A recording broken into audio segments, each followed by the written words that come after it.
వైఎస్ఆర్సీపీ రాష్ట్ర అధ్యక్షులు జి మనోహర్ రెడ్డి గారు ఆదేశాల మేరకు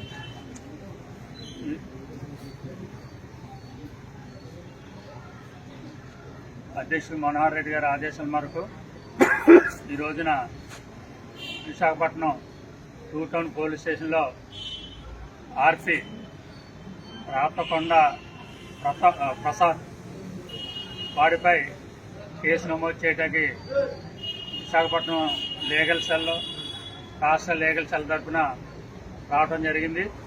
ఆల్రెడీ ఎస్ఐ గారికి కంప్లైంట్ ఇవ్వడం జరిగింది. ఎందుకంటే ఆర్పి అన్నవాడు మాట్లాడితేనే తినంగా రాదు. అటువంటి వాడు ఈ రాష్ట్రంలోనే రాజకీయ పరంగా కానీ సాంఘికంగా పరంగా కానీ విజయనగరం అంటే బొత్స ఫ్యామిలీ గుర్తొస్తుంది. అటువంటి ఫ్యామిలీ నుండి వచ్చిన బొత్స సత్యనారాయణని ఈడు బుడ్డగాడు అంటే ఒక విధంగా చెప్పాలంటే రాజకీయాల్లో ఓనామాల తెలియని వ్యక్తి అటువంటి స్టార్ పొలిటీషియన్ని విమర్శించడం, వాడి యొక్క బాడీ లాంగ్వేజ్ ఎలా ఉందంటే చాలా దారుణంగా ఉంది. అతని మీద డిఫర్మేషన్ కూడా వేయచ్చు. మరి అది మా లీగల్ సెల్ కాకుండా వైఎస్ఆర్ పార్టీ చూసుకుంటుంది. మేమేంటంటే వీడికి ఎవరైతే లైపిచ్చారో జబర్దస్త్లో అటు చూడటాకే భయంకరంగా ఉంటాడు మనిషి. అటువంటి వాడిని రోజమ్మ అని పిలిచేవాడు జబర్దస్త్లో ఉండగా. ఎక్స్ మినిస్టర్ కూడా ఆవిడ ఇప్పుడైతే జబర్దస్త్ నుండి బయటకు వచ్చిందో ఇంకా ఆవిడని కూడా ఒక తల్లిని కాకుండా అక్కని కాకుండా చెల్లిని కాకుండా చాలా దారుణంగా మాట్లాడాడు. అప్పుడు మరి రోజమ్మ చాలా పెద్ద మనసుతో క్షమించింది. కానీ ఇలాగే వదిలేస్తే ఏసిన రాయకుండా ఇరిపెక్కితే ఎర్రోడో నెక్కినట్టు ఈ రోజున బొత్స సత్యనారాయణ గారిని విమర్శించే స్థాయికి ఎదిగాడంటే ప్రభుత్వం అతన్ని సపోర్ట్ చేస్తుందని మేము భావిస్తున్నాం. అటువంటి వ్యక్తి మీద చర్య తీసుకోకపోతే ఈనాడు కూడా ఇలాంటి బుడ్డగాళ్ళు ఎంతో మంది రెచ్చిపోతూ ఉంటారు. మనం కూడా ఫేస్బుక్ లో చూసాం. హ్యాండిక్యాప్ట్ ఆడు మాట్లాడే తీరు ఎలా ఉందంటే ఆవు గట్టును మేతే చేలో మేతే దూడ గట్టును మేత సామెతగా అధినేత ఎలా ఉన్నాడో తన ఫాలోవర్స్ కూడా అదే విధంగా బిహేవ్ చేస్తూ శ్రీ బొత్స సత్యనారాయణ గారు దారుణంగా మాట్లాడినందుకు ఆర్పీపై క్రిమినల్ కేసు తీసుకోమని మేము కంప్లైంట్ ఇవ్వడం జరిగింది. ఇటువంటి వ్యక్తులు ఈ రాష్ట్రంలో ఇప్పుడైనా కంట్రోల్ కాకపోతే హోమ్ మినిస్టర్ గారు పదవికి రాజీనామా చేయమ్మా. నువ్వు శాంతి భద్రతలను కంట్రోల్ చేయలేకపోతున్నావు. శాంతి భద్రతలను రెచ్చగొట్టే విధంగా ఆర్పీ మాటలు ఉన్నాయి, అలాగే గూనోడు మాటలు కూడా ఉన్నాయి. ఇలాంటి వ్యక్తులు చాలా మంది మాట్లాడుతున్నారు ఫేస్బుక్ లో. వాళ్ళని క్రిమినల్ చర్యలు తీసుకోవాలని ఇందు మూలంగా తెలియజేస్తూ నా పేరు పాక సత్యనారాయణ, లీగల్ సెల్ రాష్ట్ర అధికార ప్రతినిధి. ఏంటమ్మా కిరాక రాజు మీడియాల ముందుకు వచ్చి దమ్ము చైన్యం నా పొడపల్లాగా అంటూ పిచ్చి కుక్క వాగినట్టు వాడుతున్నా సోలూడిపోగలదు జాగ్రత్త. దమ్ము గురించి ముందు నీ కొంతవి ప్రభుత్వ పెద్దలే మాట్లాడారు. స్వర్ణ గ్రూప్ బ్రాండ్ అంబాసిడర్ మా జగన్మోహన్ రెడ్డి గారు, ఆయన సైన్యంగా సంస్థలు అణువణువు కూడా ఉన్నది ఆ తమ్మే. దాని గురించి మాట్లాడటానికి ట్రై చేయండి. అర్థమవుతుందా? పిచ్చి కుక్కని పరిగెత్తించినట్టు పరిగెత్తిస్తాం. గుర్తుపెట్టితే 29 వరకు కూడా ఆగం. ఇంకొక్కసారి లాంటి పిచ్చి పిచ్చి వాగుళ్ళు వాగుతూ మీడియాల ముందుకు వచ్చామండి.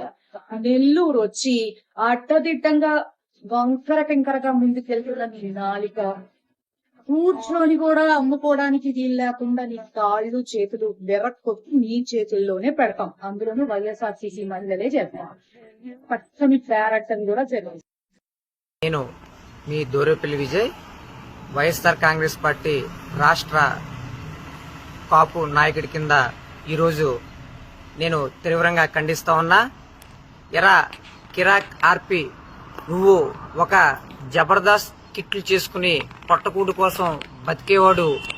ఈరోజు నువ్వు ఉత్తరాంధ్ర జిల్లాల కాపు నాయకుడు, రాజశేఖర రెడ్డి గారి గవర్నమెంట్ లో మంత్రి కింద పనిచేసి, పిసిసి ప్రెసిడెంట్ కింద పనిచేసి, అలాగే జగన్ గారి గవర్నమెంట్ లో ఒక మంత్రి కింద కూడా పనిచేసి, ఈరోజు ఎమ్మెల్సీ కింద బాధ్యతలు నిర్వహిస్తూ శాసన మండలి ప్రతిపక్ష నేత కింద ఉన్న బొత్స సత్యనారాయణ గారిని ఈ రోజు నువ్వు ఒక బాడీ షేపింగ్ గురించి మాట్లాడతాం చాలా నేను తీవ్రంగా నిన్ను హెచ్చరిస్తా ఉన్నా.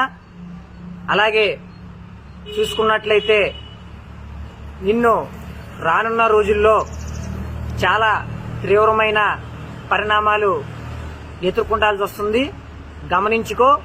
నువ్వు ఏదన్నా ఉంటే నీ వెనకాల ఈ రోజునున్న నాయకులు ఎవరో కూడా నీకు రారు. ఇది నీకు నేను హెచ్చరిస్తూ ఉన్నా. ఖబర్దార్. నమస్తే అండి, నేను మీ చిరంజీవి.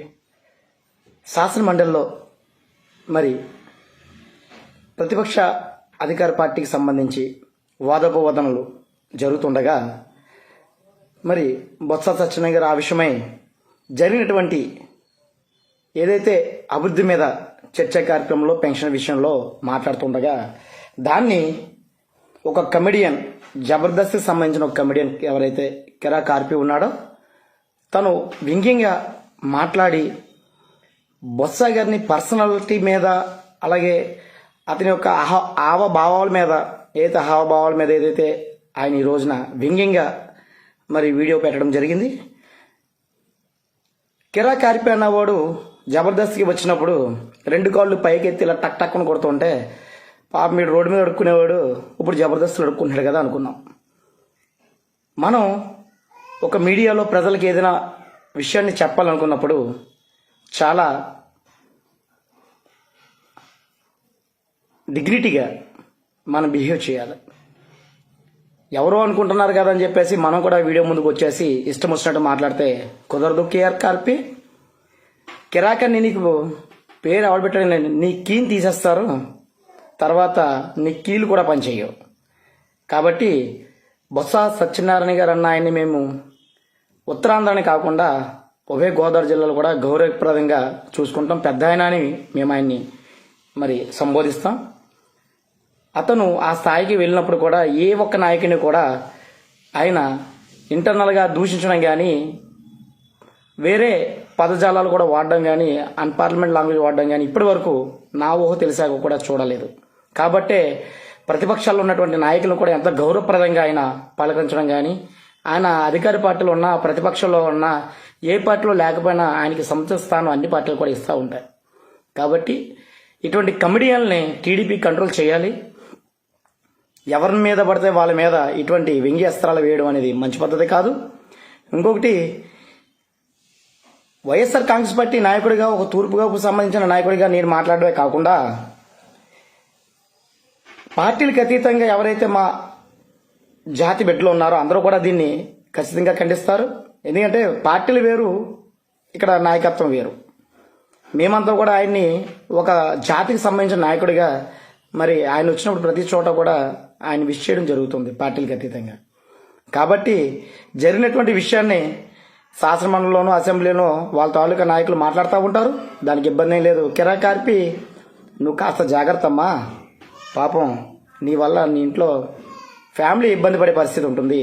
కాబట్టి ఇటువంటి కార్యక్రమాలు, ఇటువంటి వ్యక్తిగత దూషణలు, ఒక మనిషికి సంబంధించిన వ్యక్తిగత దూషణలు చేయడం వల్ల నీకు ఒరిగేదేమీ లేదు.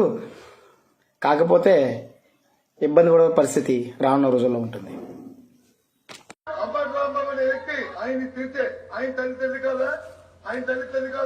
ఆ రోజుల్లో మరి అమ్మతో రాంబాబు అసెంబ్లీలో బహుళేదురు గారి గురించి మాట్లాడుతున్నప్పుడు కిరా కార్పి ఒళ్ళు బలిసి అడ్డంగా ఎవరిని పడితే వాళ్ళని ఏది పడితే అది మాట్లాడుతున్నా.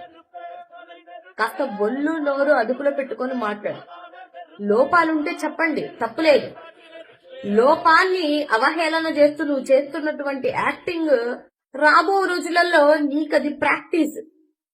అసలు బొత్స గారి కోసం మాట్లాడేటువంటి అర్హత ఉందారా నీకు? ఆయన చిటికెన వేలి మీద ఉన్న వెంట్రుకతో కూడా సమానం కాదు నువ్వు. ఇప్పటికే చాలా సార్లు నీ మీద చాలా మంది నా అన్నదమ్ములు కూడా మాట్లాడమంటే కూడా నేనింది మాట్లాడేదని ఊరుకున్నా. కానీ ఇప్పటికే చాలా శృతి మించిపోయావు. జర జాగ్రత్త. ఉత్తరాంధ్ర ప్రాంతానికి వస్తే సొరకి ఎరేసినట్టు వేసేస్తారు నిన్ను. ఎవరిని చూసుకొని రెచ్చిపోతున్నావో, ఎవరిని చూసుకొని విచ్చలవిడిగా ఆడవాళ్ళని లేకుండా, భారతమ్మని లేకుండా, జగన్మోహన్ రెడ్డి గారు అని లేకుండా ఎవరిని పడితే వాళ్ళని అడ్డగో